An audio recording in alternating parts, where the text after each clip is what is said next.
Hello, and welcome to Revolutionary Solutions, Mass-Based Alternatives Towards People's Empowerment.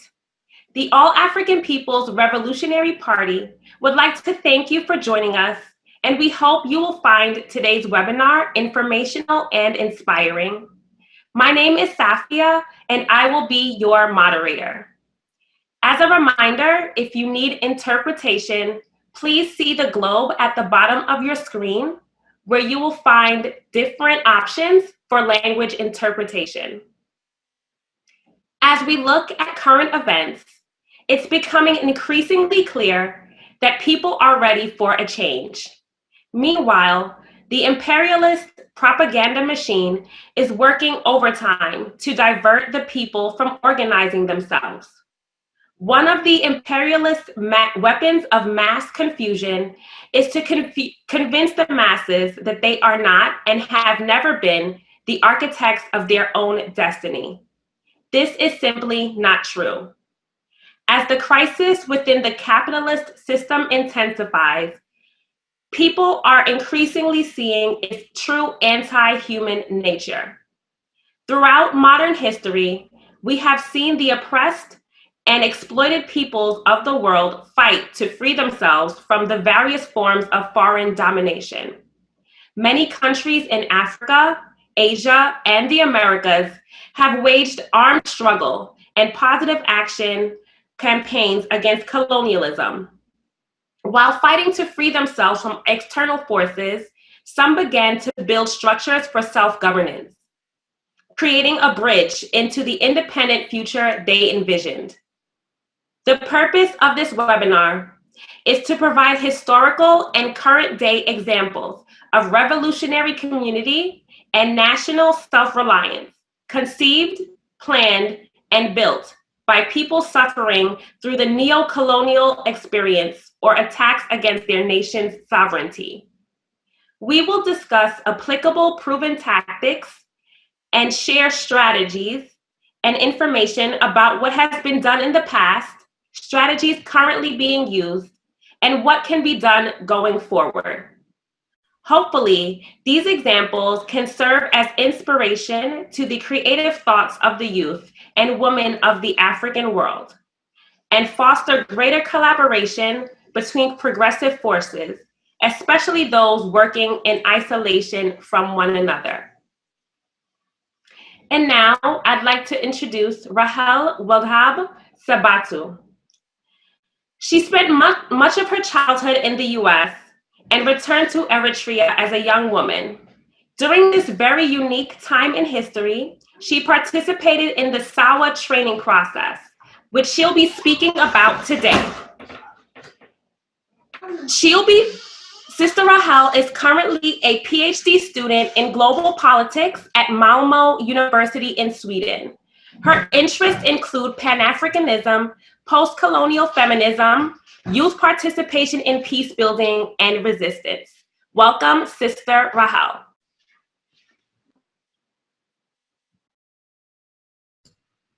Yes, thank you for this opportunity. Hi, everybody. Like that was said, my name is Rahel Weldeab Sebhatu. I am an Eritrean national who's currently a PhD candidate in global politics. And I was asked to take part in this webinar to discuss my experience, not just my experience, but also what SAWA is about. But before I get into those details, let me give you a bit of a backdrop on how a place like SAWA became possible in the first place. So Eritrea was colonized by the Italians. Eritrea fue colonizada por los italianos. And when fascist Italy lost during the Second World War, its colonies were, whether or not they should be independent was discussed at the League of Nations, what we know to be the UN. And while Libya and Somalia were granted independence, Eritrea's right to independence was denied. After the British administration literally dismantled Eritrea's economy, it was decided that Eritrea would be annexed to Ethiopia. If I may just read a quote to give you guys some type of context. A quote that was said by John Foster Dulles, who was the US Secretary of State at the time. He said, "From the point of view of justice, the opinion of the Eritrean people must receive consideration. Nevertheless, the strategic interests of the United States in the Red Sea Basin in world peace make it necessary that the country be linked with our ally Ethiopia." So when Eritrea was federated with Ethiopia, it meant that it would be ruled autonomously by Eritreans, minus having a military wing and the people taking part in any type of foreign relations. But soon after the federation, the Ethiopian government, or Emperor Haile Selassie, started to dismantle this federation through continuous interference with Eritrean internal affairs. Between 1952 and 1960, because of Ethiopia violating Eritrean autonomy, there were mass movements of both workers and students within the country protesting against this. Emperor Haile Selassie's regime continued to be very brutal against the Eritrean people. And in 1961, the armed liberation struggle was ignited when Hamid Idris Awate fired the first shot against Ethiopian forces. This would be the beginning of what would end up being a 30-year armed struggle for independence. Now, I don't have too much time to get into the details of this, but there is a couple of very important things that I have to say about it, so you have some type of context. So Emperor Haile Selassie received support, especially from the United States. And with that support, he was very brutal against the Eritrean people. When he was disposed by Mengistu Haile Mariam in 1974, he was replaced by the Derg regime, which was even more brutal against the Eritrean people. And the Derg regime was supported by the former Soviet Union. Now,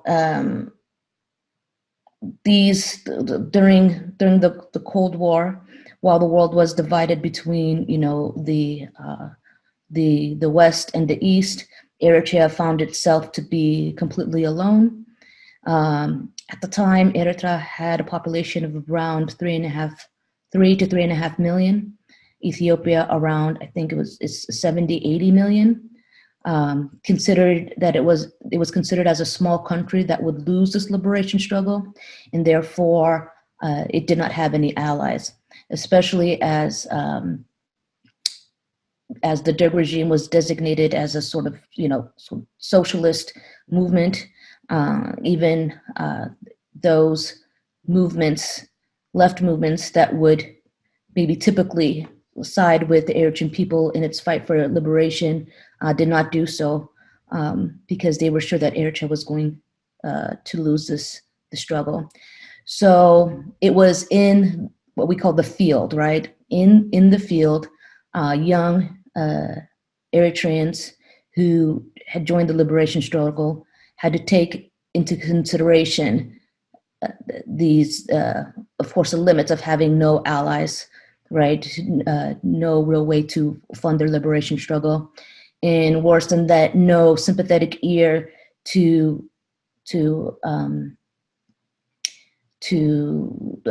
help them through that struggle.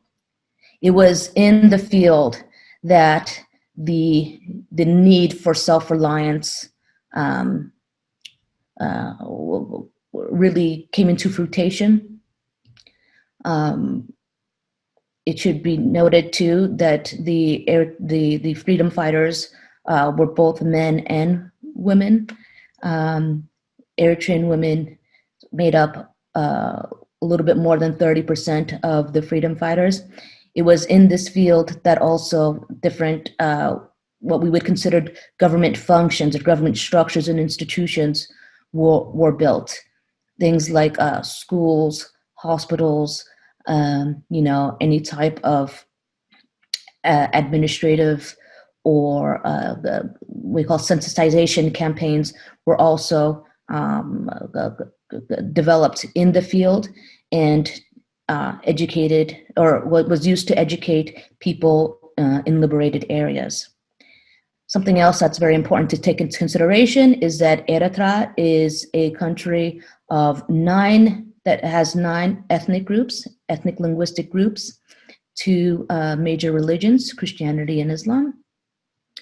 And because of this liberation struggle, national identity, national unity was fostered in ways that 9 ethnic groups would come together, and people from both religions. That's a very important point to take consideration, especially when we start talking about Sawa. So through revolutionary means, community-based development programs, education programs, sensitization programs that look beyond ethnic lines, religions, in a way that would dismantle the divide and rule mentality that came with colonization. The people were able to come together to really form what would become later on an independent state. And in 1991, they were able to gain independence on the 24th of May, 1991. Eritrean independence would become official in 1993 after a referendum for independence. The people who voted in this referendum were Eritrean nationals, both in Eritrea and among the diaspora, and 99.8% of the people voted yes for independence. So after having its economy completely dismantled during the British administration in the 1950s, to go through a devastating armed struggle for 30 years that would claim around 65,000 lives of freedom fighters. The number of civilians that were killed during this time is there's no official number, but the many people were killed. Entire villages were massacred. Anyways, in 1991, the Eritrean People's Liberation Front would inherit that type of country, a country that needed major rebuilding.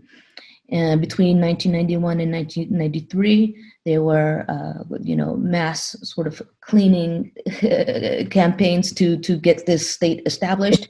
And after the referendum in 1993, Eritrea was known to be an independent state and recognized by the UN. That's also when Eritrea became a member of the United Nations. Through the resilience, dedication, and radical love of Eritrean freedom fighters and their liberation struggle, Eritrea was able to become an independent state. It took a lot of sacrifice on part of both women and men. A lot of people had also died, and despite all the challenges that incurred through that type of struggle, a national sort of unifying identity was able to come in full fruition. Like I said, 9 ethnic groups, 2 major religions would come together in this common identity known as Eritrea. Understanding the sacrifice that had to be incurred in order for independence to happen, the hard work that it required, especially from below, community-based efforts, actions, and solutions, the people understanding that came up with the idea, or they pushed for you know, a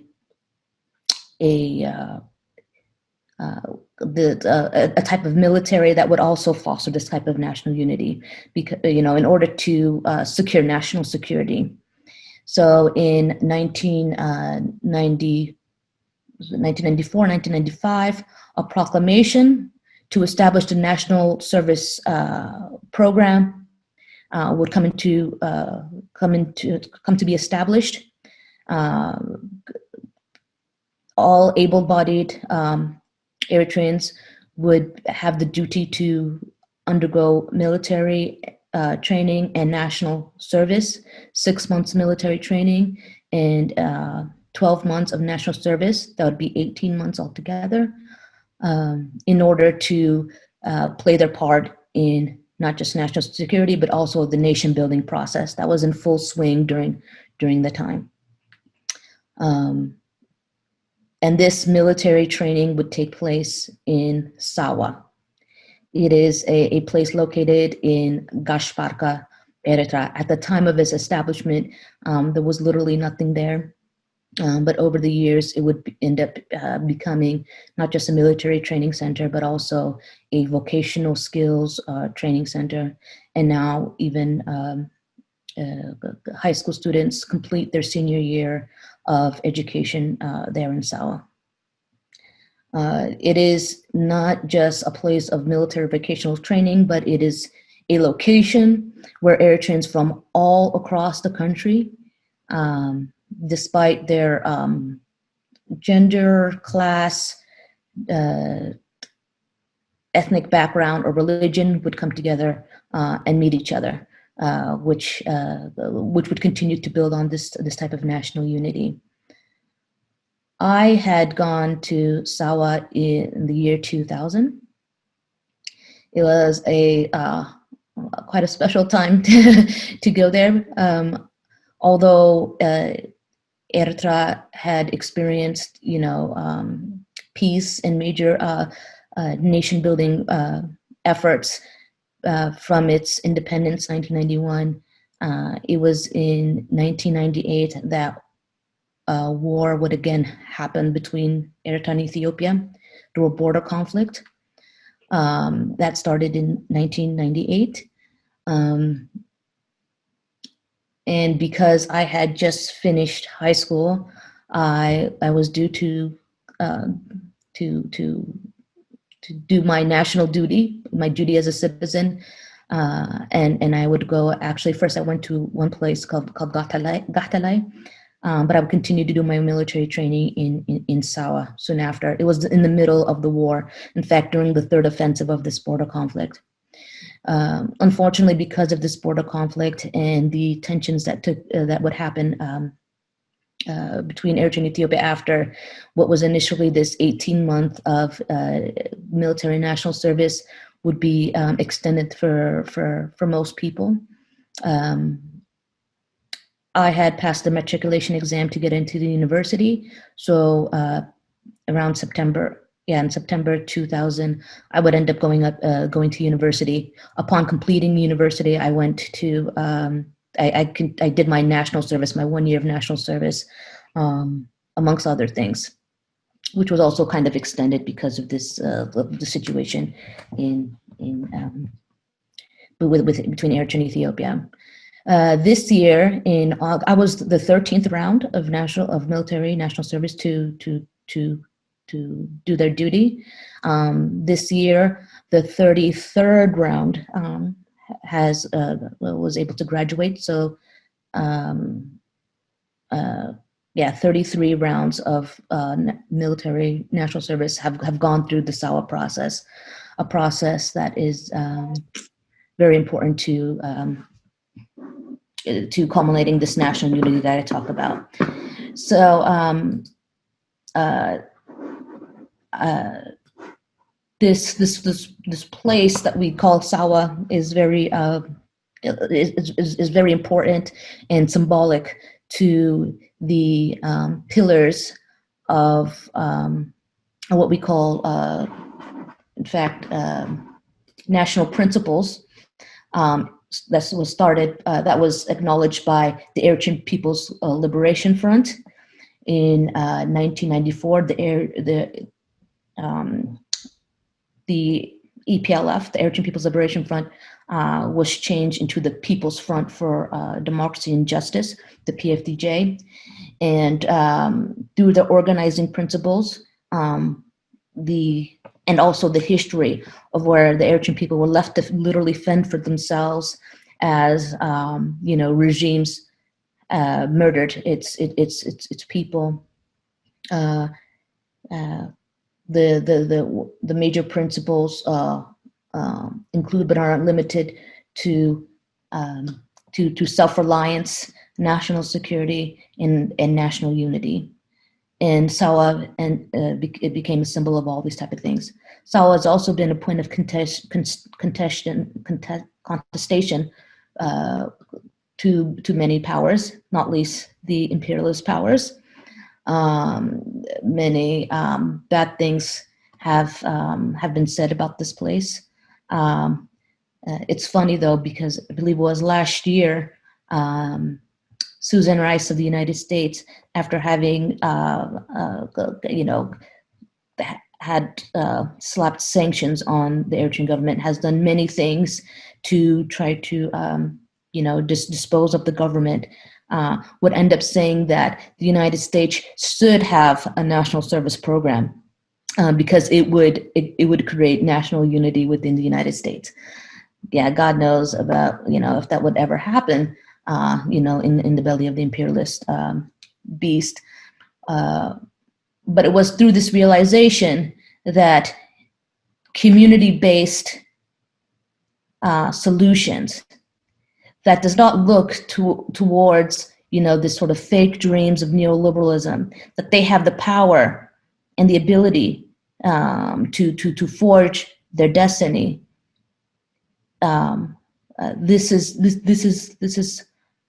It's through that history and that understanding that people from different backgrounds, different classes, different ethnicities, religions would able to unite together as a nation, very much a post-colonial nation, and use their abilities to achieve, or at least to pursue a future of self-reliance.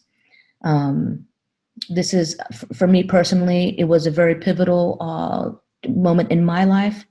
As was mentioned in the introduction, I had grown up in the United States, but I found I went back to my country with my family.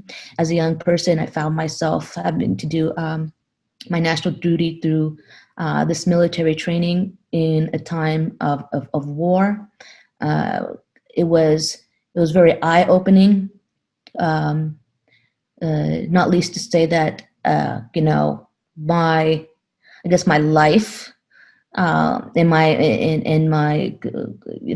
right to life was being challenged through this type of warfare. But it was a very humbling experience. It wasn't an easy experience to go through, but it was very empowering.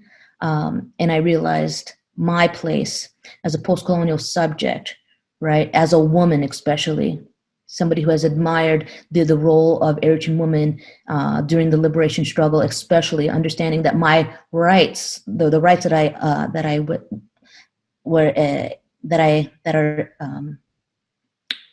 the rights in terms of gender equality had come through that type of struggle. For me to take part in that, it was very eye-opening. I think if I would have stayed in the United States, actually, I don't know what I would have been if I would have stayed in the United States.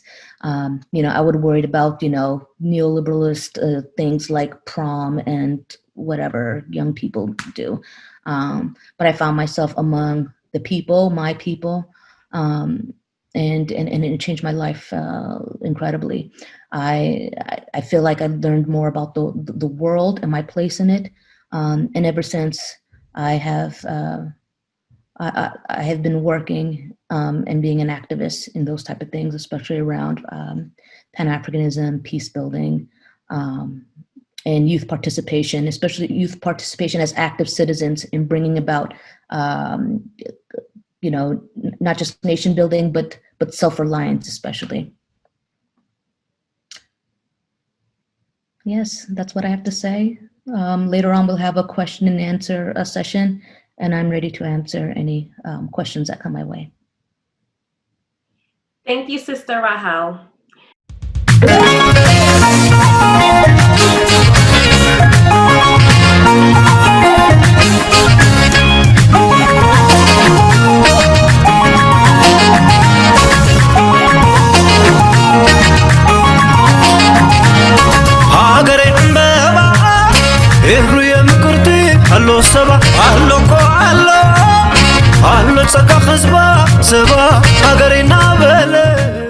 Because of power and connectivity issues in the places where most of our panelists live, we asked them to provide pre-recorded videos for their main presentations. If all goes well, most of them will be able to join us live for the Q&A that will follow. Next, we have a presentation from the Altos de la Dice commune. The US criminal sanctions against Venezuela caused its people to suffer greatly. Power outages and medicine shortages are some of the cruel byproducts of economic aggression. But in Venezuela, resistance, self-determination, and creativity live in its resilient people. The work that community members are doing in Venezuela's network of communes is critical and worthy of our attention. We have a short video that highlights the work of the Altos de la Dice commune. Jesus is the commune's spokesperson. Dr. Marian and Alejandra are members of the health committee. They're featured in this video by Katrina Kazarek, produced for Venezuela Analysis.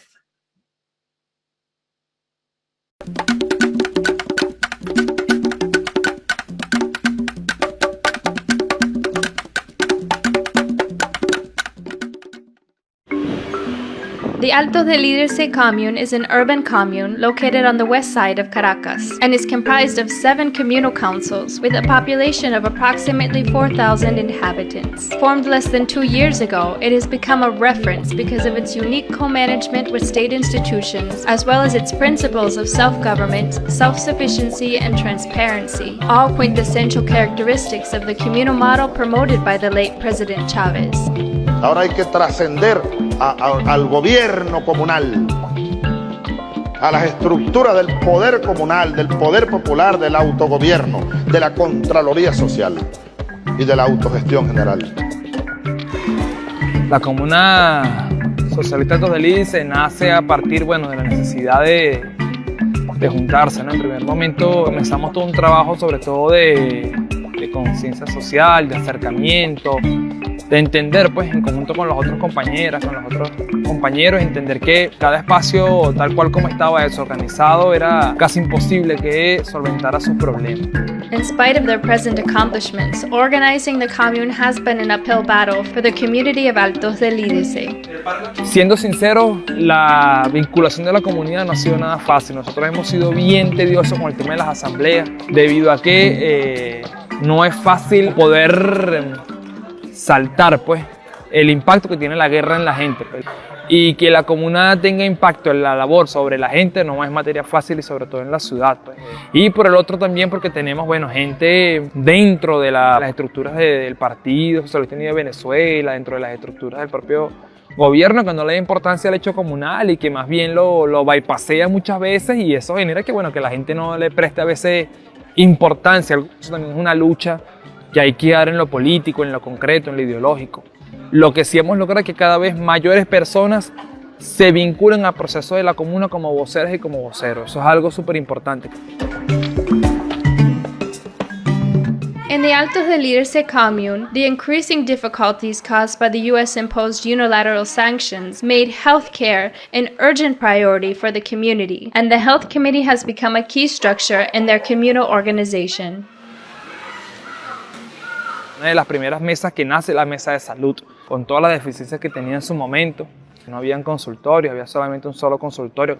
Entonces se empezó todo un trabajo de autogestión para tener los consultorios en buen estado, un estado que por lo menos la gente tuviera salud cercana.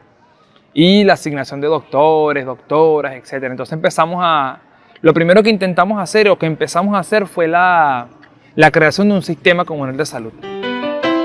The Health Committee of the Altos de Líderse Commune created a holistic system of communal health based on the ideals of preventative care, participation, and transparency. The areas developed in the communal health system are based on a meticulous scientific assessment performed by the Health Committee, which prioritizes the needs of the commune's inhabitants. El diseño va en base a las necesidades propias de la comuna, ¿no? Nosotros lo primero que hicimos fue un censo poblacional, un censo de salud. Cuando vimos todas las necesidades, entonces nos sentamos a planificar esas soluciones a esas necesidades. Entonces hay que...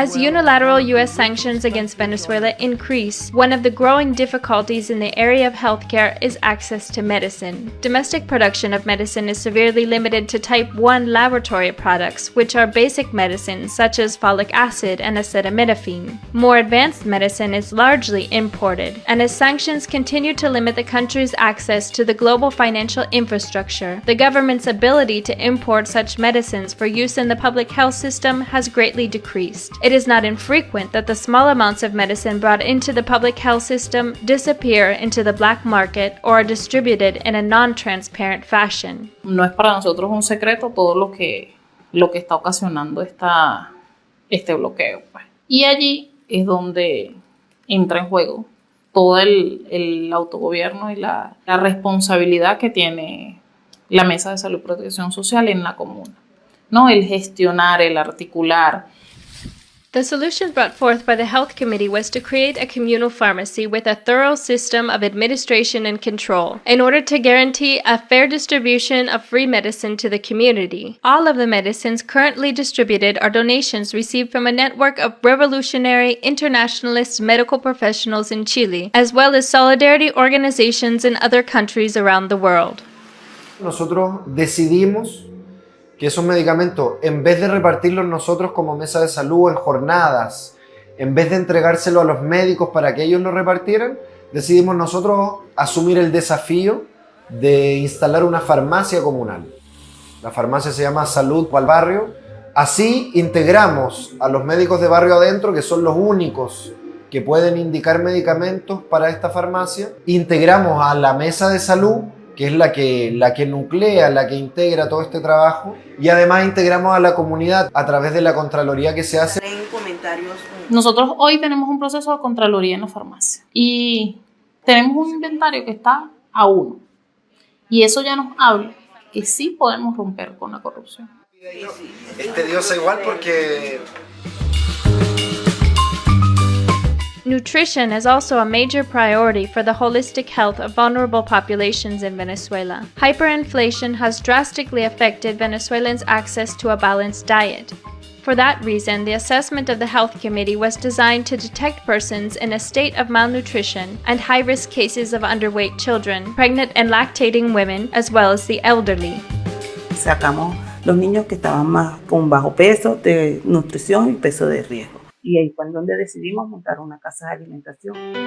The Commune and the Health Committee received support from the Ministry of Communes and the Foundation of Strategic Food Programs, Fundo Proal, for the inauguration of their own popular kitchen under communal management. Ya nos puso en contacto con Fundo Proal, primero buscar la casa de alimentación donde se iba a hacer. Nos buscamos 4 muchachas para trabajar de varios consejos comunales. Entonces empezamos a trabajar, nosotros mismos escogemos el menú, el PAE es la que nos administra la comida.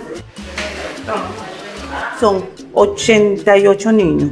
De hecho, también captamos también a los adultos mayores, personas con discapacidad y mujeres embarazadas, y llegamos a los 200 personas para darle ese beneficio de la comida. No, la gente está muy contenta, con esta casa de alimentación, la comida es riquísima.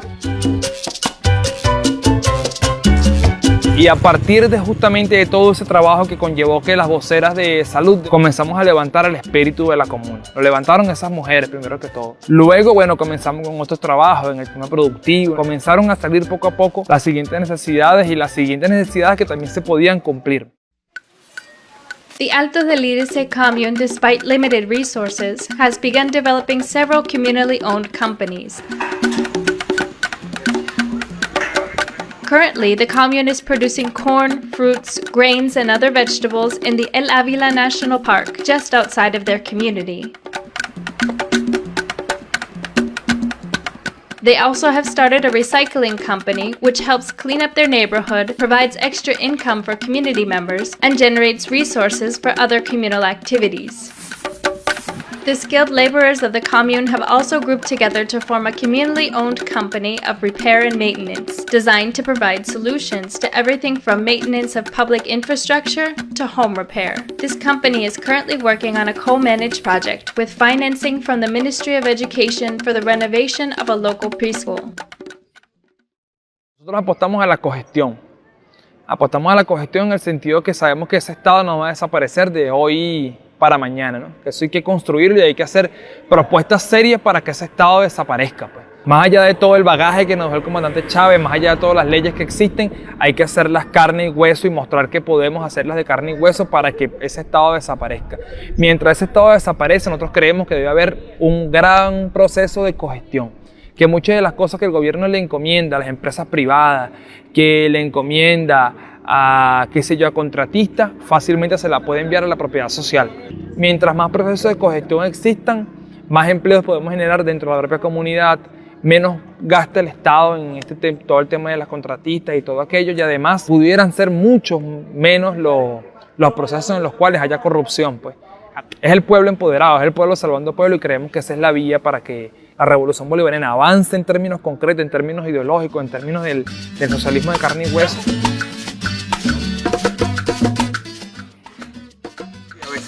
Altos del Lídice is also a part of a network of productive communes, spearheaded by the rural El Maizal commune. This network is consolidating a system of direct distribution of communally produced products to consumers in other communes.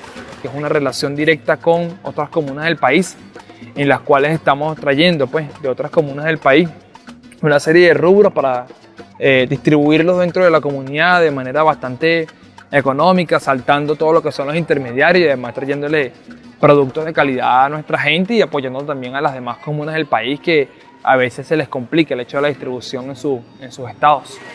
The spokespeople of Altos del Lídice are confident that in the commune they have found a path towards collective liberation, which must continue to grow and expand beyond their borders. Their work and experience highlights that the principles of self-government, co-management, and increased self-sufficiency developed in the communal process are key to maintaining and deepening the revolution, even in the face of imperialist aggression and crisis. He entendido que, bueno, que el hecho de la comuna significa solución en familia, pues significa que más allá de voceras y voceros tenemos pues que juntarnos, tenemos que encontrar nuestros problemas comunes y además buscar las soluciones comunes en el ámbito de la autogestión y de la voluntad de solventar los problemas. Es una de las cosas que ha sido importante y casi que una regla de oro para que la comuna esté en pie, sobre todo en estos tiempos donde tenemos, bueno, toda la amenaza imperial, pero además la amenaza del reformismo que siempre está buscando, pues, yo diría que casi que extirpar la semilla del socialismo, que en este caso son las comunas en Venezuela.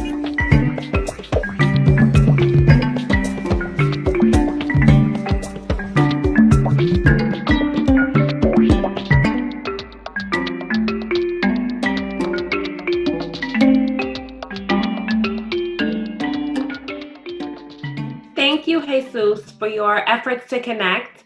And we'd like to remind everyone to please support Venezuela in its quest for self-determination.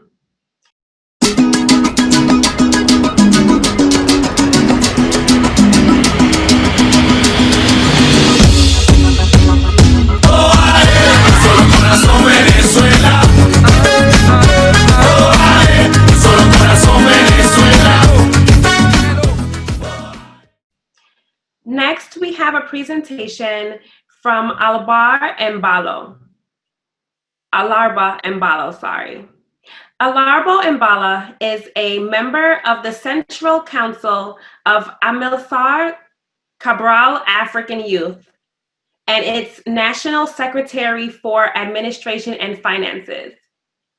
JAAC is the youth wing of the African Party for the Independence of Guinea and Cape Verde, the PAIGC. We extend our congratulations to the PAIGC as it celebrates 57 years of struggle, and the struggle continues in Guinea-Bissau and in Africa. Comrade Alarba will speak about the organization and operation of the basis of the PAIGC. Camaradas conferencistas, e com grande hora PCC na Turquia intercâmbios com outros partidos revolucionários, um partido. Comrades, revolutionaries who participate in today's Congress, we want you to know that it's an honor for the PAIGC, the African Party of Independence of Guinea and Cape Verde, to be able to participate in this very important ideological seminar on mass-based alternatives towards the people, especially with our representatives of the various parties in Africa, the Communist Party of Cuba, the United Socialist Party of Venezuela. First, we wish to give you a brief overview of the history of our great party, PAIGC, and its core values. The PAIGC, founded in 1956, started as the PAI, the African Party of Independence. It was only in 1960 that it added the name the Guinea and Cape Verde, to not be confused with other parties. It was founded by Amilcar Cabral, along with 5 other official founders who approved the statutes on the 19th of September 1956. But in fact, there were about 30 different comrades who have been working underground. During the armed struggle for liberation that began in 1963, as the party began to liberate its zones, it implanted bases and intermediate structures to ensure the mass character of the party, which was similar to a nucleus of a state administration that had its own economic system based upon socialist principles. We had people stores where we did not have anything to do with money from the colonizers. We had our external diplomatic structures, our school system, our health clinics and hospitals, our justice committees, not only at the base, but the section, which is composed of different bases, a sector composed of different sections, a region composed of the different sectors, and a central authority. Our values include ending exploitation of women and men by women and men, to create the new human being where the people themselves control the modes of production without any domination, whether foreign or national. Return to controlling our history and our culture. Our objectives are the total liberation and unification of Guinea-Bissau with socialism, then unity between Guinea-Bissau and Cape Verde, then unity with African unity with socialism in an anti-imperialist world. Our main principles are unity and struggle of the people by the people for the people. Start from the reality, be realistic, based upon our material reality. The party must be led the best of our people. Principles like independence of thought and action, principles of revolutionary democracy, criticism, self-criticism, collective leadership, and our structures are based upon the principles of democratic centralism, where we have a Congress that meets every 4 years, which elects the national organs, the president, the vice president, the honorary president, elects the central committee. The central committee in turn elects its political bureau, and elects after the Congress, the Central Committee elects a national secretary, which in turn elects a national secretariat for the different departments, such as administration, finances, cadre training, information, propaganda, external relations, as well as the liaison between the mass organizations, which are the Amilcar Cabral African Youth, JAAC, our youth wing, UDIMU, the Democratic Union of Guinea Women, our women's wing, our National Council for Cadre and supporters of the PAIGC, which we call CONQUASA, as well as making sure that our freedom fighters and veterans are involved in all the structures. Each department has its collective leadership and is reproduced on the regional level, the sector level, the section level, on down to the basis. The way that we organize our people inside the structures, as we said earlier, is by democratic centralism, where each militant has the opportunity to participate in the meetings where they make conception, make collective decisions, and implement the decisions to consolidate in the villages and neighborhood, as well as in the diaspora. We have access to political education mainly on the national level and some of the regions. One of the big challenges that we are facing at this moment is the relative level of revolutionary consciousness by our militants, responsibles, and leadership. We have serious challenges in terms of making sure that this political education is consolidated in the sectors, the sections, and the bases. We also have other serious challenges in terms of resources, particularly transportation and communications for our intermediate structures, so the responsibles are able to stay in systematic contact with the responsibles of the sectors, the section, and the bases. We struggle now to make sure that we correct this area by little institutionalizing systematic political ideological training in the different intermediate structures. We lack resources to do this. Some of the main lessons that we can take from the success and victories by our party is that the only way to make an organization solid against neocolonial intrigues is to have the mass of people take ownership inside of their organization. The main struggles go on the ground. This is where the enemy tries to intrigue, so we must make sure that the people on the ground in the village neighborhoods, in the bases, have constant information, have constant ideological political struggle. But as it is right now, to be honest with you, comrades, many of our people living in the border areas of Senegal and Guinea-Conakry get more information from television and radios from those two different countries than they do directly from our party structures. And oftentimes, even inside of Guinea-Bissau, some of our militants get more of the information from social media than they do from the direct party information channels. Our challenge is to creatively implement systematic political ideological training to ensure that our party is organized to people based upon our people's culture, applying universal principles of materialism adapted to our local reality. Our responsibles are the ones who must be faithful to the program of our party, divorced from any and everything opposite to the program. It's the best of our party organizers that must be in the leadership. Again now, our main priority is to make sure that this process is at the level of the base, strong and self-reliance. So, comrades, I think that one of the main things we can learn from you is how can we implement and consolidate systematic political ideological training at the level of our more than 5,000 bases, more than 500 sections, more than 42 sectors, and our 9 regions. This is one of the main things we would like to learn from you, and we want to thank you for this opportunity for us being with you together today. And we want to let you know that we are ready to respond to any questions that comrades may have, as well as we would like to have the opportunity to maybe ask a few questions from our comrades who are participating in this very important seminar dealing with how can we incorporate our people who are struggling to do for years. How can we make sure that our mass-based alternatives are in favor of our people? In other words, we know that the only way to... Obrigado, camaradas.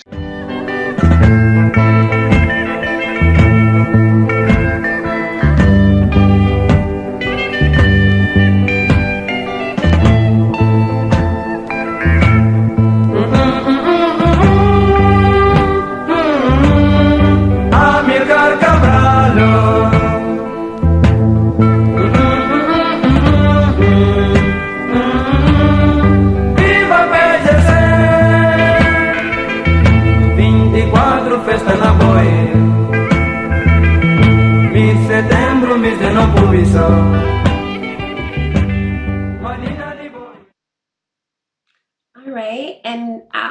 Our next presentation is by Mr. Elhadj Sanassy Keita.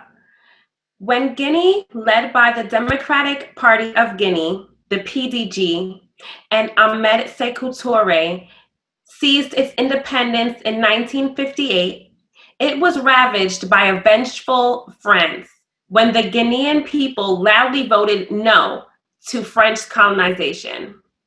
Elhadj Sanassy Keita served on the Central Committee of the PDG during the tenure of President Touré, and today serves as a member of its National Political Bureau and Secretary in charge of training and ideological questions. Pour le peuple de Guinée, tout au moins la génération qui a mené le pays à l'indépendance, il fallait réussir avant tout l'éveil politique des masses. En effet, elle avait compris que le peuple est une force endormie qu'il fallait réveiller. D'où sa préoccupation majeure pour l'éveil des mentalités.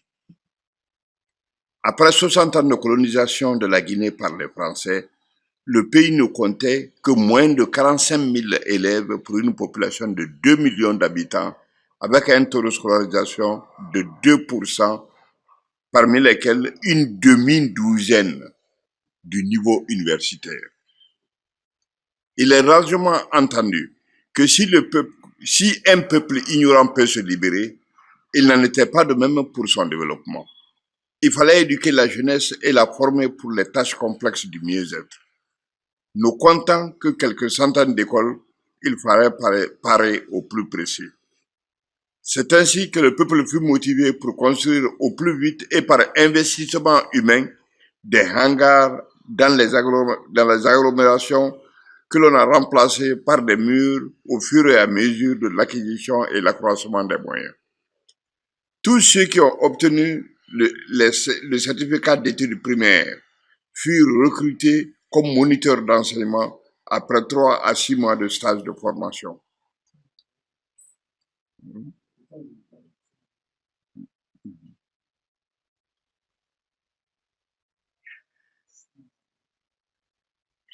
Six mois de formation.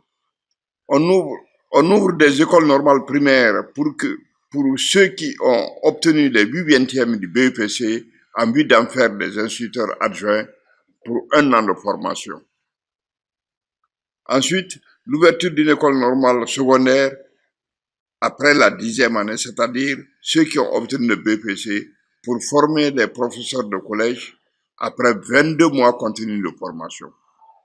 On créera après, avec l'aide des pays amis du bloc soviétique de l'époque, des universités.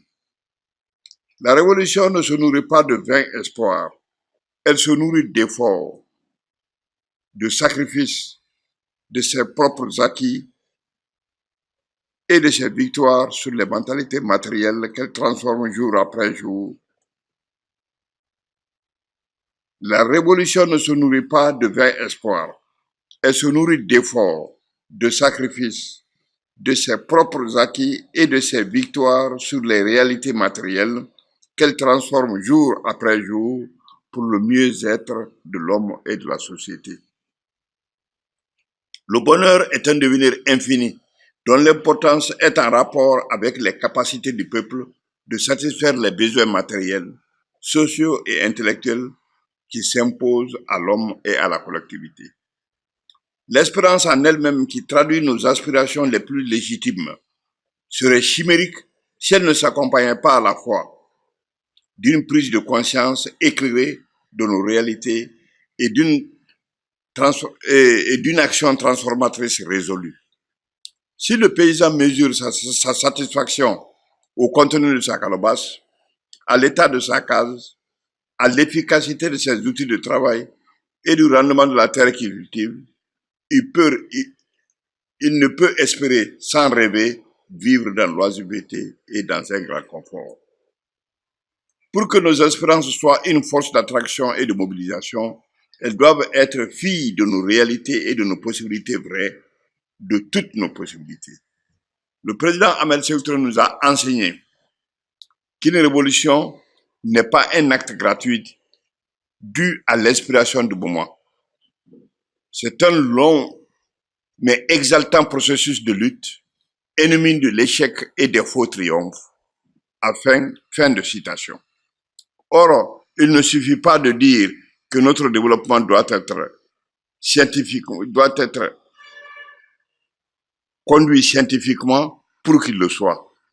Les militants du PDG et singulièrement les responsables dans ce domaine ont à enrichir leurs connaissances afin de savoir à tout moment de quoi ils parlent et pourquoi ils en parlent, exposer un problème avec ces données réelles et suggérer la solution qu'ils pensent être la meilleure, prévenir les erreurs, redresser les déviations, élargir les succès. En un mot, des responsables éminents qui traduiront la confiance placée en eux par leur dévouement à la cause du peuple et par leur capacité à conduire efficacement l'action des masses vers le mieux-être. Or, il n'est rien de plus inhumain que la pauvreté, l'ignorance et la maladie. C'est donc qu'il faut rapidement vaincre pour notre peuple dans la paix et dans le progrès continu. C'est donc elle qu'il faut rapidement vaincre pour notre peuple dans la paix et le progrès continu, vivre heureux en solidarité fraternelle avec tous les peuples du monde. Fidèle à cette option, le PDG, à l'issue du 8e congrès, tenu en septembre 1967, décide de la radicalisation de la révolution en organisant le contenu du parti et de l'État. Et immédiatement après le 8e congrès, les institutions révolutionnaires que constitue par excellence le pouvoir révolutionnaire local, PRL, le Centre d'éducation révolutionnaire, CER, le Comité d'unité de production, CUP, sont installés alors que le 2 août 1968 est proclamée la révolution culturelle socialiste. C'est grâce à cette importante qualification du régime guinéen que désormais est abordée la phase historique du parti-État. La juxtaposition conceptuelle parti-État n'est pas une singularité issue d'une vue politique. C'est la logique objective d'une doctrine politique fondée sur des réalités historiques concrètes. En effet, l'histoire de la Guinée nous enseigne, petit a, que la nation est née autour d'un État. Petit b, qu'elle est façonnée par l'action d'un parti politique, le PDG-RDA. Petit c, que c'est le parti qui a fondé ce nouvel État après anéantissement des structures étatiques colonialistes. L'État ne peut, à la longue, que s'identifier au parti ayant la primauté en tant que premier moyen du peuple. Le parti-État constitue une étape supérieure qui est loin d'être atteinte par l'évolution historique de la plupart des États du monde. Les idéologues bourgeois, artisans du néolibéralisme, font correspondre l'ordre social avec le silence, c'est-à-dire avec l'état de soumission ou de résignation du peuple. Or, l'ordre véritable ne peut résulter que d'harmonie, d'équilibre interne d'une société. Donc, tout ce qui est contraire aux intérêts, à la dignité et aux droits du peuple est élément de désordre et dans ce cas doit être aboli. C'est la marche incontournable du peuple vers la conquête de l'État, c'est-à-dire l'étape ultime, le peuple-État. Le pouvoir révolutionnaire local, PRL, est un instrument aux mains des masses villageoises pour développer l'agriculture, l'enseignement, la santé publique, l'infrastructure routière, l'habitat, l'élevage sur des bases collectives et progressistes. Essentiellement, ces attributs peuvent se répartir ainsi. 1. Économie. Petit a, détermination des plans de production et réalisation des normes fixées par les instances supérieures. Petit b, organisation, conduite et exécution des plans locaux de production. Petit c, organisation de la commercialisation et de la distribution des produits et marchandises. 2. Travaux publics locaux. détermination des plans de petits et moyens travaux ruraux hydro-agricoles de petites envergures, bâtiments, chemins vicinaux, ponceaux, aménagement des champs communaux, entretien et protection des forêts, reboisement, etc. Petit b, organisation et dégagement de ces travaux dans la stricte observance du principe de compter sur ses propres forces. 3. Éducation et culture. Petit a, gestion de l'école du village. Petit b, organisation et conduite de la campagne d'alphabétisation par l'utilisation de tous les lettrés du village. Petit c, organisation de l'enseignement complémentaire, c'est-à-dire la surformation de tous les adultes du village dans tous les domaines. Petit d, expérimentation scientifique et application pratique. Petit e, formation idéologique et connaissance du PDG.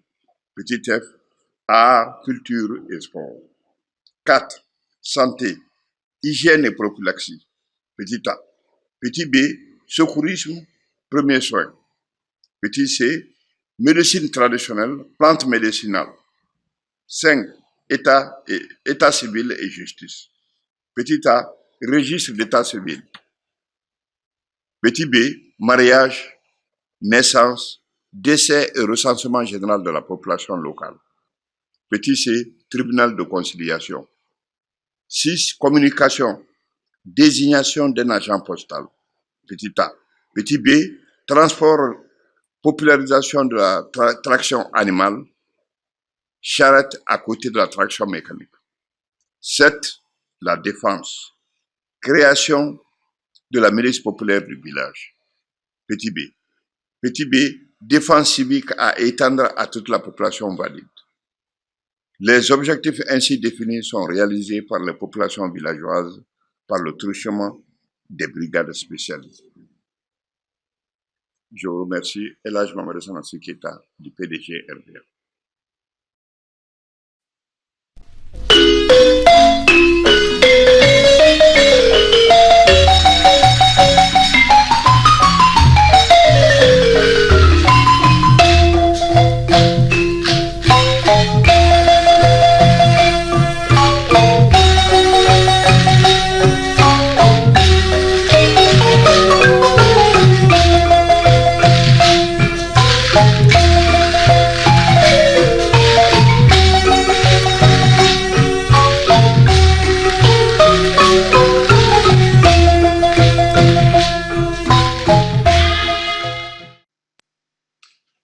Thank you so much for your presentation. Our next video is going to be from our comrade, Gerado Hernandez. Many of you know him as one of the Cuban 5 heroes. Comrade Gerado is indeed a hero of the Republic of Cuba and the revolutionary world. He spent 16 years in US prisons, falsely accused, but never losing hope.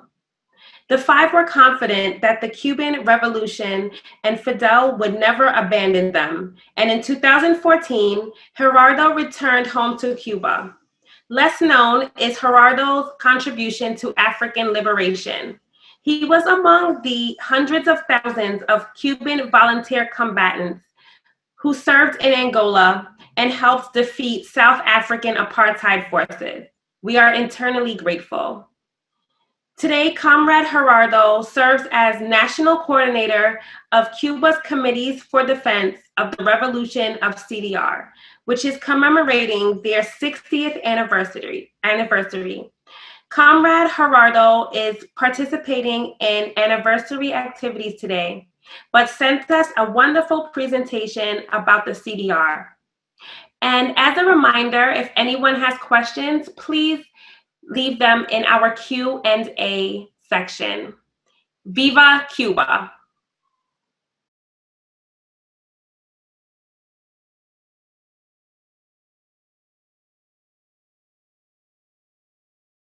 Hello, my name is Gerado Hernandez. I am the National Coordinator of CDR's Committee for the Defense of the Revolution in Cuba. I am also one of the Cuban 5 who spent 16 years in US prison for defending our country against terrorism. And I also have the honor of having been one of the thousands of Cubans that participated in the liberation struggle of Africa, specifically in Angola back in the late 80s, early 90s. Today I want to talk a little bit about the CDRs, Comités de Defensa de la Revolución, Committees for the Defense of the Revolution, an organization that was founded by Fidel back in 1960. On September 28th, the CDRs will reach our 60th anniversary. So 60 years ago, there was one day when Fidel was giving one speech in front of 1,000 of people here in Havana, and several bombs exploded nearby. When you listen to the recording of that speech, you can hear the explosions. And Fidel said, "Here what is happening."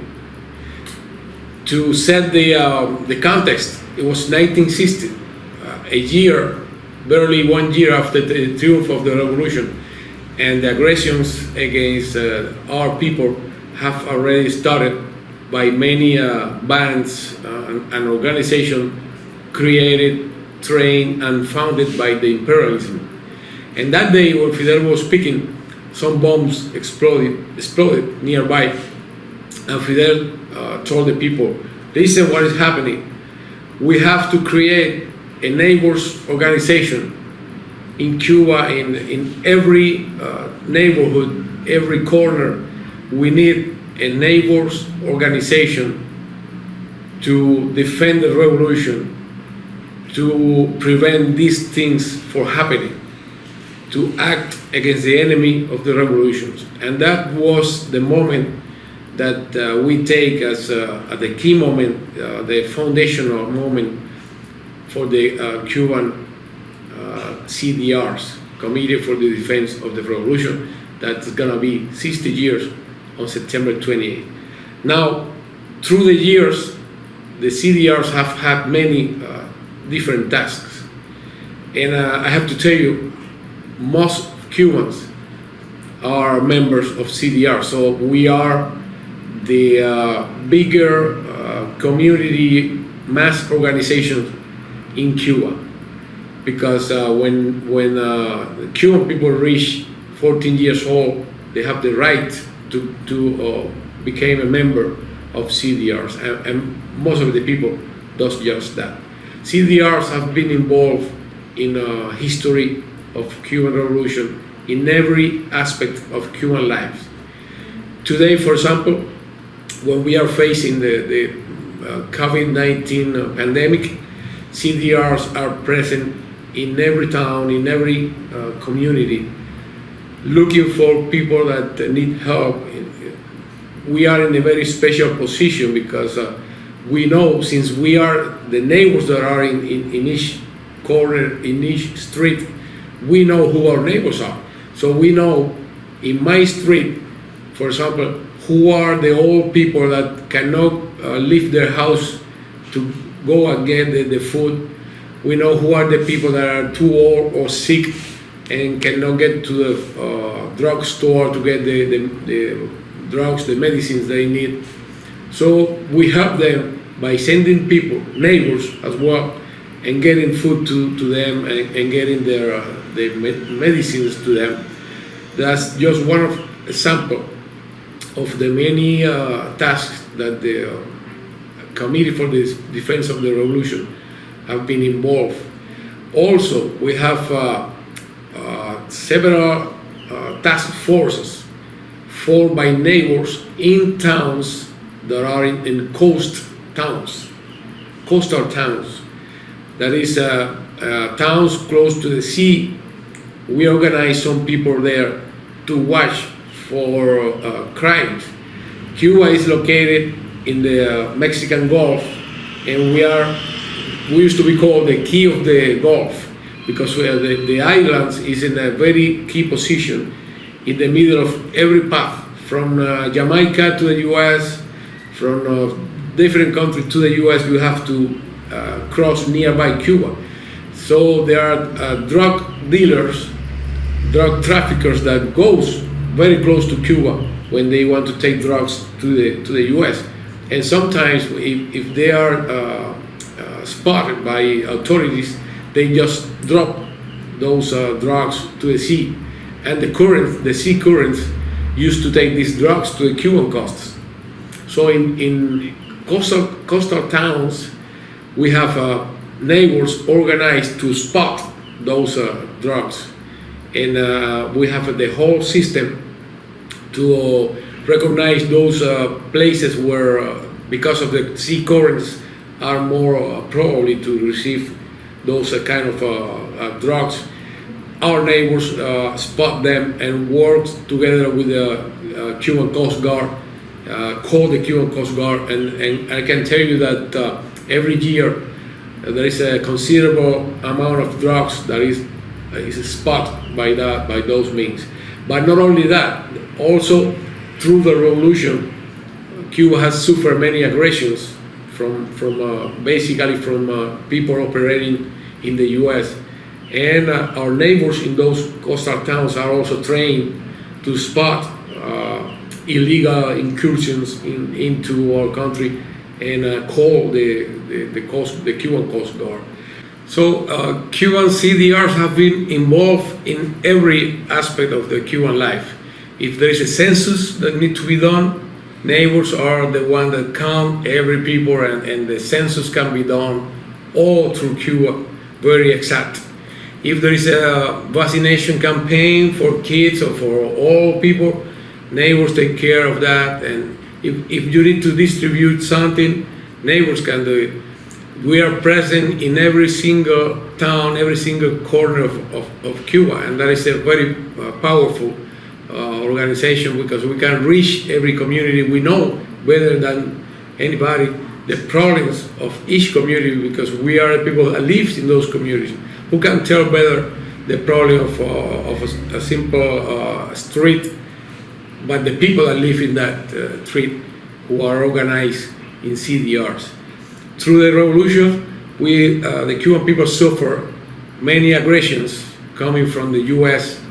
by terrorists trained and armed and financed by the U.S. And the CDRs also took part of the defense of the Cuban Revolution. Now, what is today, in this time that we live, the defense of the Cuban Revolution? Well, it's looking out for the problems of our people. And one example is what we are living this year with the COVID-19 pandemic. We have right now, at this moment that we talk, we have people serving as volunteers, people of our organization, neighbors that were choosing in every street of our cities to join the health service personnel as volunteers, and are serving in centers treating the people suspect of having COVID-19 or even sick people. So we are present in every task of the revolution. We also have a big movement of voluntary donations, blood donation. And we collect every year, many of our members donate their blood for free to help the Cuban healthcare system. Because as you know, Cuba has a universal and free healthcare system, but still, if you go to the hospital, you need blood. Where that blood comes from, in a good part, thanks to the voluntary donations of the Cuban people through our organization. We have different responsibilities, and today, when we reach the 60th anniversary of the CDRs, we are trying to figure it out how we can improve the organization, how we can adapt the organization to the new times, to this new world in which we live, which is somehow different than it used to be 60 years ago. However, our main goal, our main task, our main objective, which is the defense of the Cuban Revolution, remains intact. I would like to take the opportunity to thank on behalf of the Cuban Five, all the people that in many different countries, including in Africa, help our cause to free the Cuban Five from U.S. prisons. It was a very long struggle. We served 16 years in U.S. prison for defending our country against terrorism, and we would like to take the opportunity to thank every organization and every people in the world that help our struggle for freedom. We recognize the value, the power of a community organization, and I believe that Cuban CDRs are an example of how much can be done when you get together, when neighbors get together, when people get together to work for a cause. Cuban CDRs are an example that unity is power. It's not to say that we are a perfect organization, but we work every day to be closer to our people, closer to the problem of our community, and more strongest in the resolution of defending the Cuban Revolution. Also, CDRs are these days making a movement, helping a movement among neighbors to cultivate food, vegetables, and seeds to grow our own food. As you know, Cuba is a country that has been under a blockade from the U.S. for almost 50, 60 years now. Many Cuban generations doesn't know what it is to live in a country that is not blockaded by the big power like the U.S. Me, for example, I'm 55 years old, and I don't know what it is to live in a country that is not under a blockade, because when I was born, the U.S. blockade against Cuba was already set. So we have to develop our initiatives. We have to develop different kind of ideas to fight against that U.S. blockade against Cuba.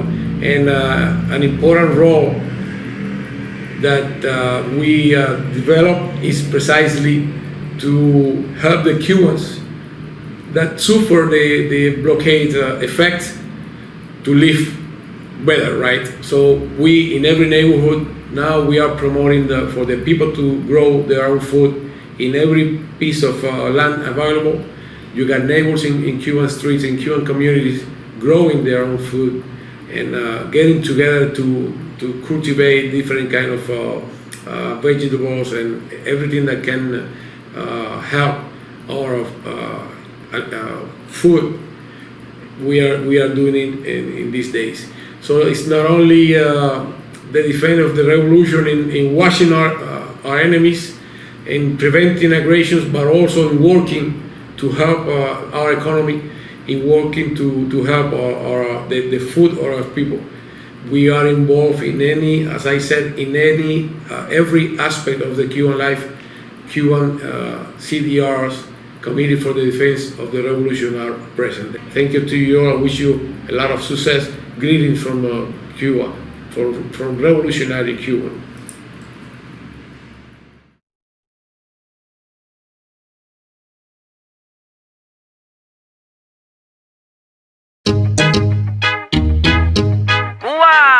La tierra que me llama, vamos a andar La Habana sana. Te mi sublevado, bitch. Miren y tumbado como se pone La Habana, de la noche a la mañana.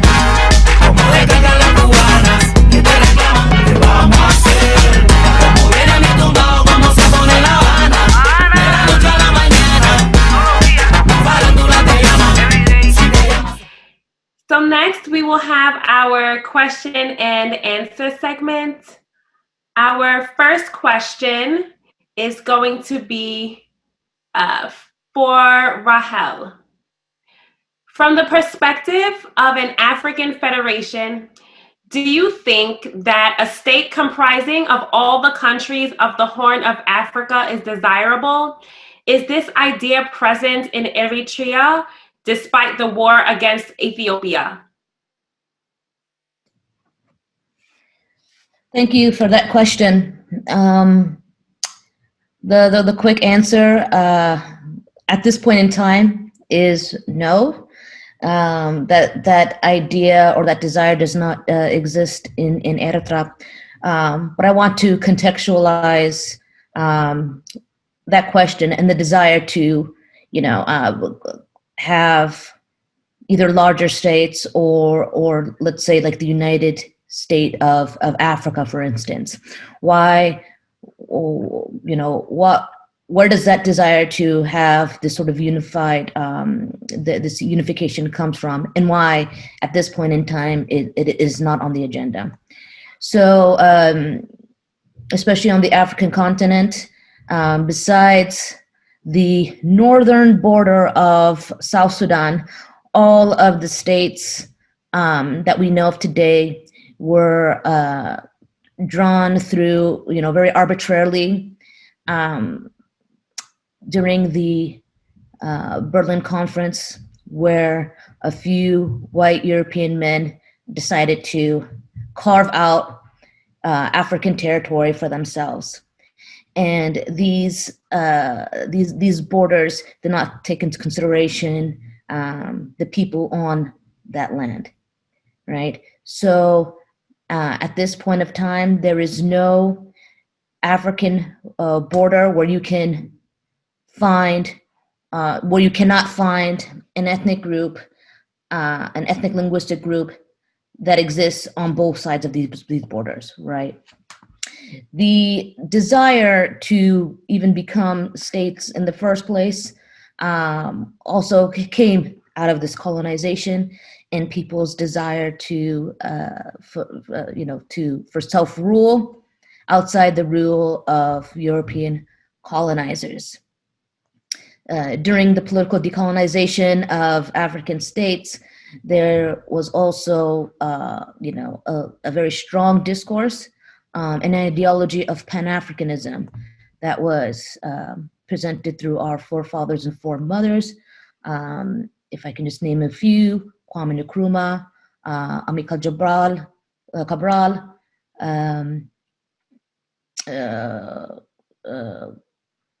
and others. There's plenty of names I can bring. I can bring up, but their desire to also to create the United States of Africa came out of the desire for self-rule, also for self-reliance, and to bring about the type of revolutionary change that we've been discussing in this webinar. Unfortunately, and I know this is, not lost on any of the panelists or any of the attendees, but there's been many mechanisms to disrupt, this type of unifying revolutionary cause, where the people unify, for the betterment of their lives, and especially against colonialism and imperialism. But during this political decolonization of Africa, there was also a need to create stronger states, right? In order to fight colonialism and imperialism. Eritrea was one of those states that did so through armed struggle. And at the time that Eritrea became an independent state, as well as most African countries too, globalization was at its height, right? So the establishment of the state was seen as a means for liberation, at the same time that states became, to some extent, I don't want to use the word useless, but not as significant as they should be. So the reason why it's not on the agenda right now does not come out of the lack of desire to live in unity, of course, with our brothers and sisters in the Horn of Africa and even the greater Africa, but because there are so many imperialist forces that deny us the right to seek self-reliance or community-based solutions, constructed, iterated by the people. The need to have a strong state is there. Fortunately, in Eritrea, the unity that exists there is strong. It is the unity. The unity is not being disrupted by imperialist forces to divide and conquer the people, especially through the very basic divisions that colonizers put on us, particularly of ethnic or religious or sort of caste, clan type of divisions. But unfortunately, that's not the case for the rest of the Horn of Africa. As an Eritrean cadre,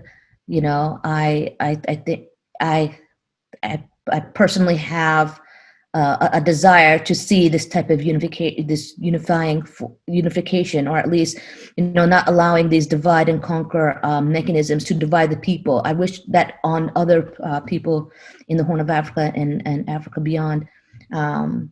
But we cannot undermine or underestimate the forces that continue to try to divide us in such ways. So there is a sort of vision and a desire to see that unity happening, but will that happen in terms of all the current states in the Horn of Africa becoming one state? I don't see that happening, not in my lifetime. I will fight for, of course, this type of unity, not only, in the Horn of Africa, but in Africa and among the people of, if I may use the term third world. But as of now, it's not going to happen.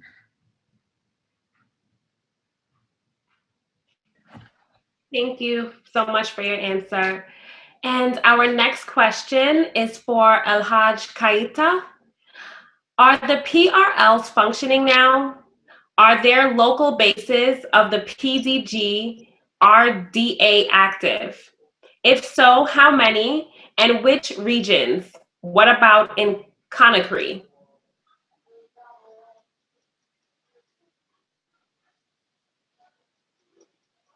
Please unmute your mic. Reactivate.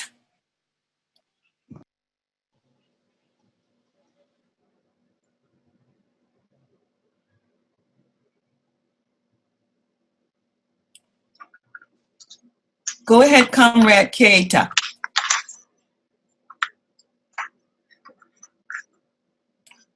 Oh, he needs the question in French.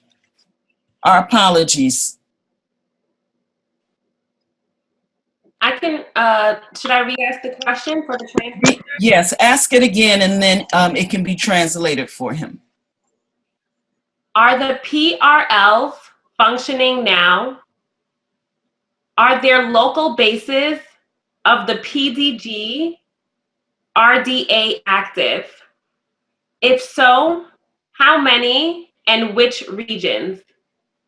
What about in Conakry?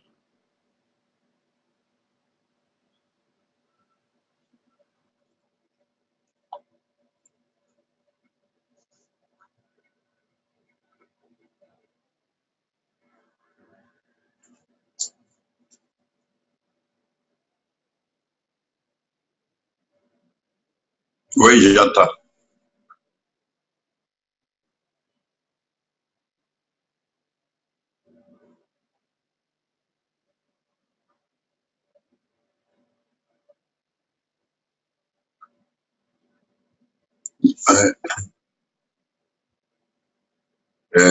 Le PDG existe en tant que parti politique dans toute une région. Il y en a au moins 33. Mais nous ne sommes pas aussi puissants que quand nous avions le pouvoir. Nous sommes aujourd'hui dans une position intermédiaire où nous sommes présents par petits groupes, mais le peuple se rend compte aujourd'hui par la pratique même de ce qui se passe, que nous avions parfaitement raison. C'est le PDG qui avait raison. Ce qui fait qu'aujourd'hui, nous sommes portés par beaucoup de militants dans leur cœur. C'est un peu ce que je peux vous dire. Nous nous battons, nous continuons à nous battre, surtout nous, la vieille classe. Nous sommes en train d'essayer un peu nous écarter pour encadrer les jeunes qui sont actuellement à la manœuvre. Et c'est eux qui certainement doivent porter le parti à la victoire. C'est ce que je dis. Voilà un peu ce que je peux vous dire.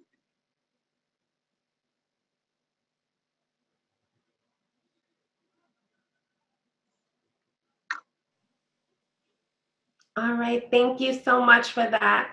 And our next question is to Alarba. Are there relations between the PAIGC and the PAICV? If so, do they share a unified ideology?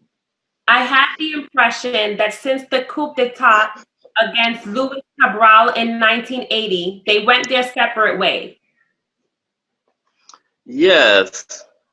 Okay. The relation between two parties, the PAIGC and the PCV, but we have the good relationship. The two parties, we have the one ideology, we have the one principle, we have the one you have the relation with the good relation. Those two parties. Camarade Imane. And hello. Do they share a unified ideology? Yes, we have the good relation and have the one principle because we have the conference. We have the how to call that the relationship. Yes, and the same ideology.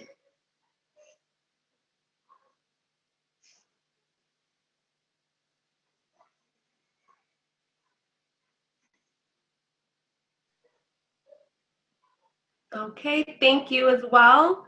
And I'm just double checking to see if there were any more questions, if anyone had any more questions to ask our panelists. Safia, hold on for just a second. Comrade Imani is in the English room. He was interpreting Alarba, but Alarba can't hear him. So give him just a second to complete it, and then you have one other question in your chat.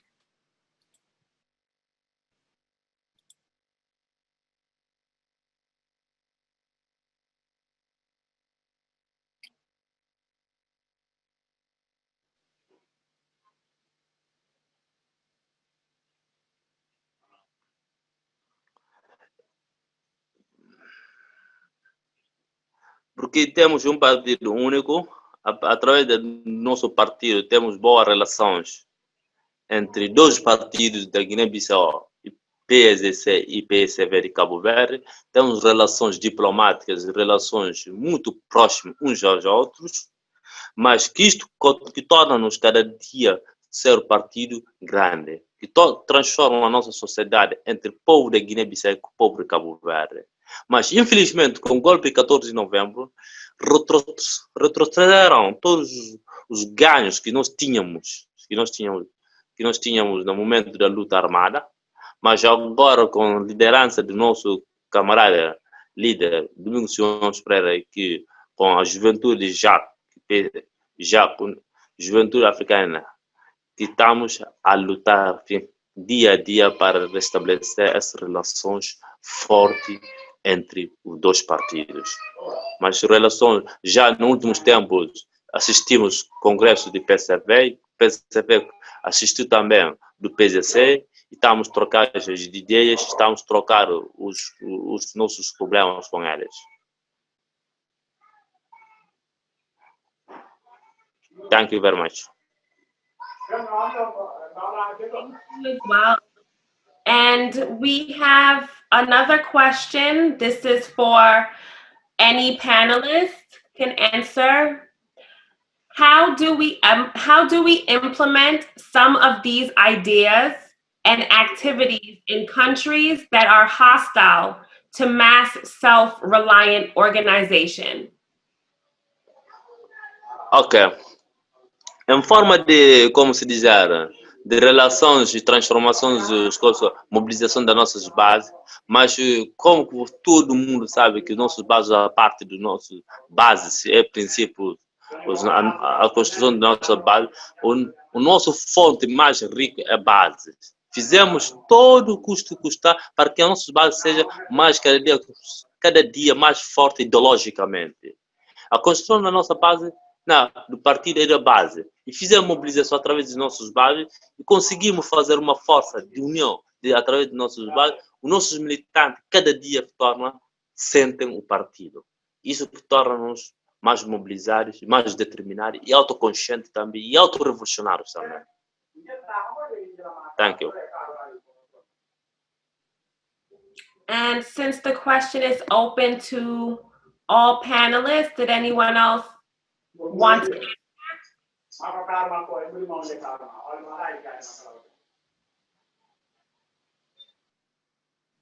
I can take this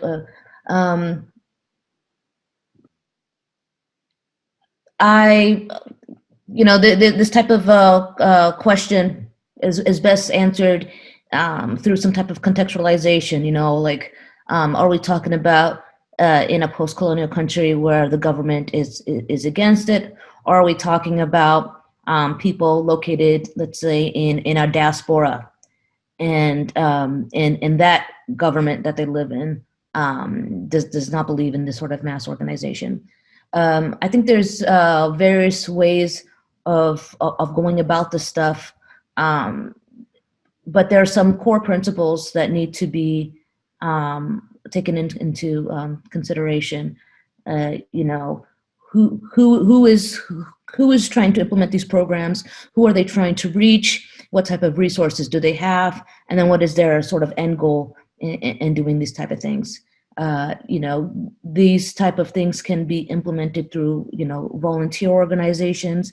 We have a lot of tools in order to communicate to people, especially, those that are, on the better end of the digital divide, where social media is used as a tool to educate and sensitize people on how they can participate, what type of actions that they can take in implementing these type of things.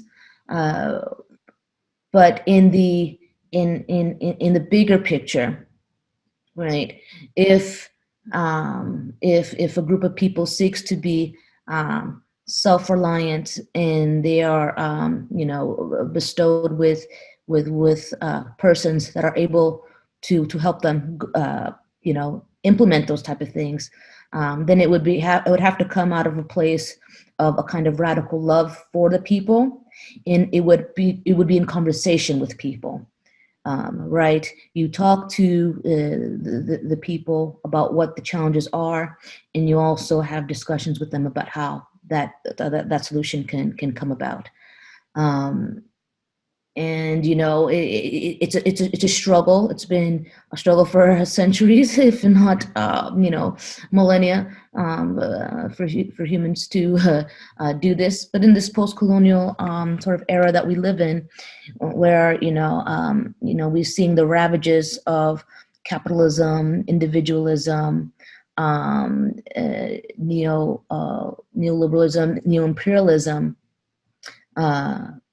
I say that it would have to come out of a place of radical love, because it is to try to do these type of things would be to risk your life, right? To risk your well-being and your survival. So it takes a lot of sacrifice.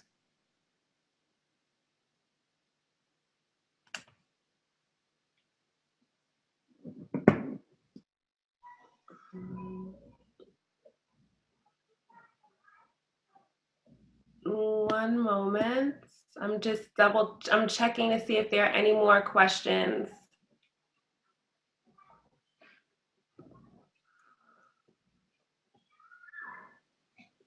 I had received a couple of questions, or I noticed them in the chat room. Can I answer them? Actually, Rahel, one of the questions we're going to pose to all of the panelists. So, Sister Safia, do you see the final question? Yes. Okay. What do you propose as concrete and objective solutions for the unification of Africa? And that question is directed to everyone, to all of the panelists.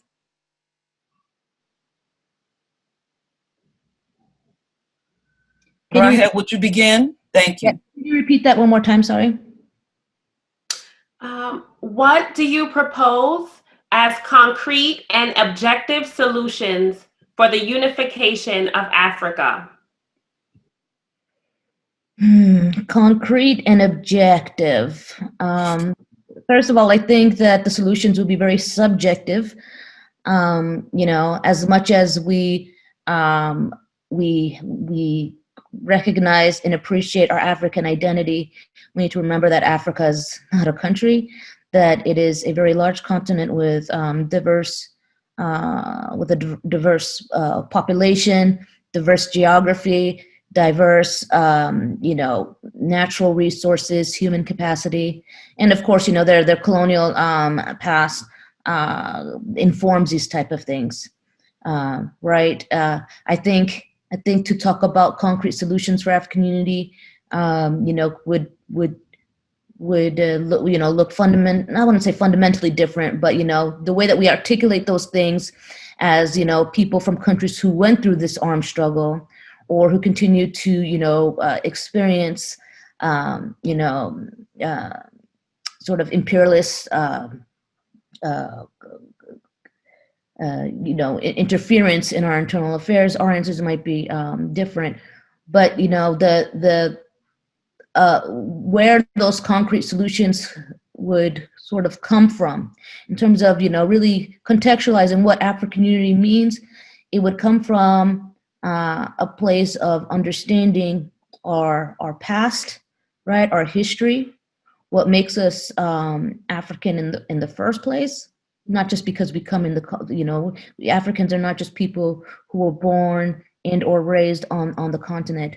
We have an African diaspora, you know, our people have been, you know, enslaved, kidnapped from their homes and enslaved to work on the plantations in the Americas. For instance, when we talk about African unity, we have to take in consideration the people in the Americas as well.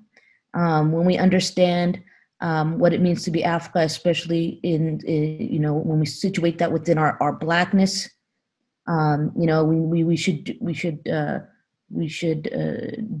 always be in solidarity with each other, including those who have lost, you know, their history and language through the capitalist mechanism of enslavement, of kidnapping, enslavement, and disenfranchise people from the African continent. And we need to understand how, you know, discourses, actions, deprivations have threatened or undermined the possibility of unity. When we're scavenging for, you know, the means to survive, a place at the table, you know, a place to express ourselves, to you know, to talk about how the global system, the global political system, is a mechanism used to always undermine and exploit us, right? Not of an objective question, not necessarily a solution, but that would be, I think that's a conversation that we need to continue having, that, you know, through our shared experience and our desire, you know, for better lives for ourselves and our people, through collective action, that we would look at the ground, right? Start from below, in conversation with the people to understand the challenges, and then to find solutions. Although there's it's a bigger, African unity is sort of a much bigger project. It will become possible when we come together at the community level, understanding our place in the world, and understanding that our struggle is linked to others' struggle in the African continent and beyond, to include those of African descent in the diaspora as well.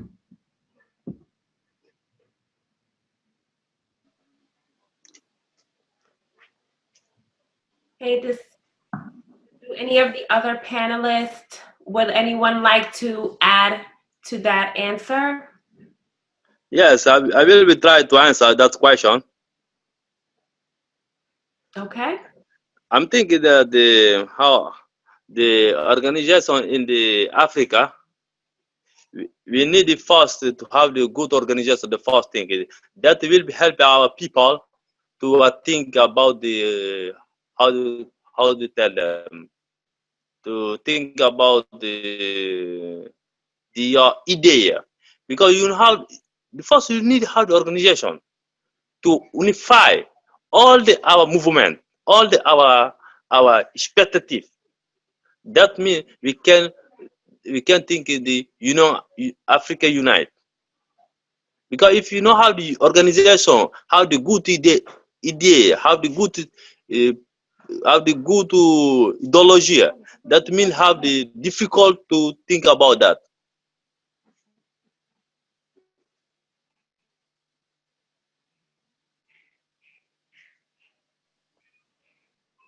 Right. Thank you so much for your answer. Prudence, please read the question in French to our comrade Elhadj Keita, please.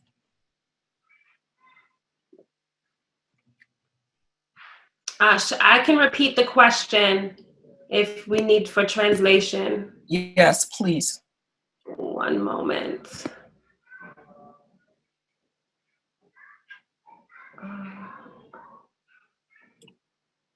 I can read it. What do you propose as concrete and objective solutions for the unification of Africa? Can we have that translated into French for our Francophone guests, please?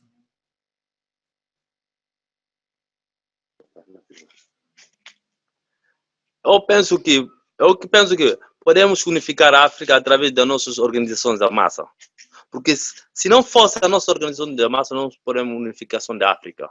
Através disso, podemos partir uma ideologia, podemos partir nossos princípios, através de uma organização da massa. A partir daí, podemos pensar na unificação do continente africano. Se não fosse isso, não podemos pensar na transformação da nossa sociedade e na alcançarmos paz tranquilo da nossa sociedade. A partir de primeiro pedra triangular, podemos ter uma organização da massa. É isto para mim. Obrigado. Thank you very much.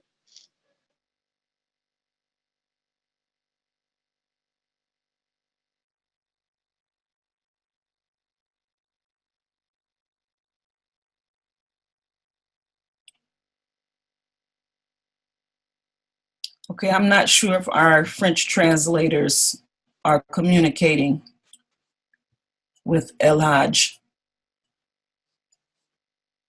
So we may need to end at this point. Okay, well, thank you so much for everyone who participated. Unfortunately, due to time, we will not be able to take any more questions for the panelists. But again, we thank everyone for participating today. And the A-APRP would like to thank you for joining us and thank today's presenters. Now that we have heard from these revolutionaries, Let's follow and support their efforts. And more importantly, please give thought to what you can do to build or enhance people's power in your local area. As we continue to fight against capitalism, imperialism, and neo-colonialism, joining an organization is of utmost importance. If you would like more information about how to join the A-APRP, please visit our website at aaprp-intl.org. Have a good, productive day, and we'll see you next time.